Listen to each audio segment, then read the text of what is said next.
Hi everyone, I'm Callie and we're gonna make a special mocktail today from my book, Mocktail Hour, that was just released. And I hope you're ready to shake things up. This is gonna be a Ginger Tangerine Mimosa. Should we get to it? I think so, let's go. So these mocktails can be made in, I would say 5 minutes max. So let's go ahead, get to it. You're gonna take your shaker. You add half a cup of tangerine juice. That feels about right. Add your ice. Now I like to do about 5 to 6 ice cubes. No one likes a mimosa that isn't cold, am I right? Put your shaker top on. Make sure the top is on so it doesn't go everywhere. And you're gonna shake it for about 5 seconds. You want the outside to become frosty. Here we go.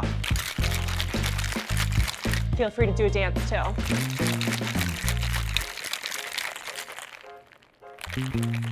Okay, that feels about right.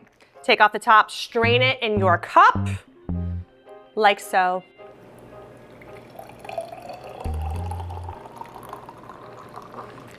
Perfect. Now, for gut health, we're gonna add 1 tablespoon of apple cider vinegar. It will add a little bit of a spice to it. Then let's stir it before we add the ginger ale. The ginger ale, I almost said ginger beer. Let's stir it before we add the ginger ale. Nice stir. Top with your ginger ale.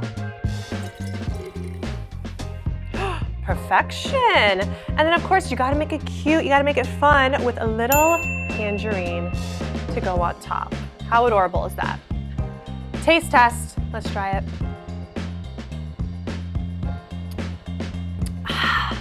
Wait, I forgot how good this is. Whose mocktail is this? This is the perfect mocktail for you to have. Listen, everyone's gonna be going out to brunch, right? I'm not so much a brunch gal. I prefer ordering in. You know, I'm a homebody. So if this is for you, you gotta make this at home, okay? Doses and mimosas, ginger tangerine mocktail, mimosa.